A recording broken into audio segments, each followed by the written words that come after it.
مباراة الزمالك وبيراميدز مباراة ولا أهم بالنسبة لجماهير النادي الأهلي، لسبب بسيط جدا. لأن المباراة دي بتحدد بشكل كبير شكل المنافسة على اللقب في الفترة المتبقية من الدوري. المباراة تبقى بكرة إن شاء الله الخميس 23 إبريل الساعة 8 على استاد القاهرة. حكم الساحة محمد الغازي، مش هتكلم، تمام.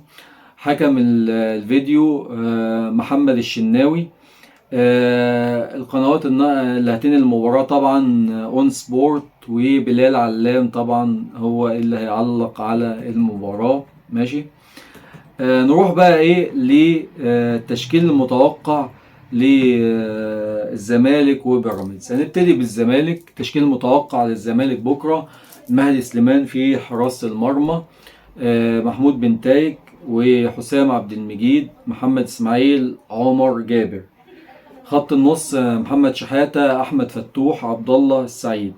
خط الهجوم اخوان الفينا بزيرة، ناصر منسي، عداد دباغ. اعتقد ان هو في مباراة زي ديت ممكن يلعب 4-4-2، لان هو اساسا كده كده حتى مع الفرق كلها معتمد جمال بيلعب على الدفاع المنطقة وبيلعب على المرتدات، فما اعتقدش انه يفتح خطوطه قدام بيراميدز ويهاجم، لان الزمالك بيكسب اصلا بالطريقه دي. زي ما قلت لك انا طريقه لعب الزمالك من زمان، انا قايل لك ان الزمالك بيلعب دفاع. انت لو لعبت الزمالك دفاع، لو ما رحتش عليه وقابلته من نص الملعب وعملت استحواذ دفاعي مش ضغط عالي على الزمالك، هتكسب.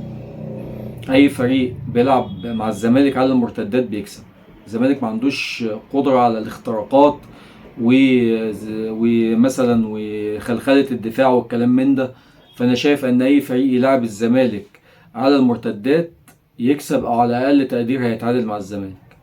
طيب تشكيل بيراميدز في المباراة المتوقع: احمد الشناوي في حراسة المرمى، احمد سامي، اسامة جلال، كريم حافظ، محمد حمدي ابراهيم اللي هو باك يمين، يعني اسامة جلال باك كريم حافظ باك شمال، ومحمد حمدي ابراهيم باك يمين. خط النص مهند لاشين، ناصر ماهر، وليد الكارتي، عودة الفخوري، احمد عاطف قطة، وراس الحربة فيستون مايلي. اعتقد ان هو يلعب 4-2-3-1. دي الخطة اللي انا متوقع انه يلعب بيها يوريشيتش بكرة. وانا شايف ان مباراة زي ديت صعوبتها بالنسبة للزمالك في سهولتها بسبب الغيابات الكبيرة جدا اللي موجودة في بيراميدز، لكن ده خلي بالك ممكن يكون سلاح ذو حدين، ان هما بيبتدوا ينيموهم زي ما بيحصل الفترة الأخيرة.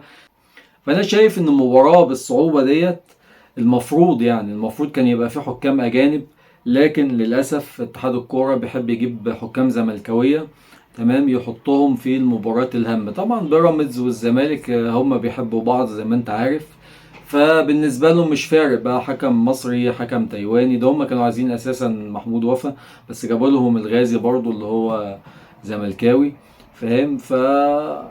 اتمنى المباراة طبعا تخرج تعادل، لان التعادل افضل نتيجة في صالح النادي الاهلي بين الفريقين، او اضعف الايمان حتى بيراميدز يكسب مش الزمالك.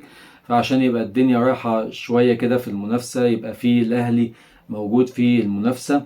اتمنى الفيديو يكون عجبكم، اتمنى ان شاء الله التوفيق للنادي الاهلي الفترة الجاية. المباراة بكرة بتاعت الزمالك وبيراميدز خميس 23 ابريل على استاد القاهرة.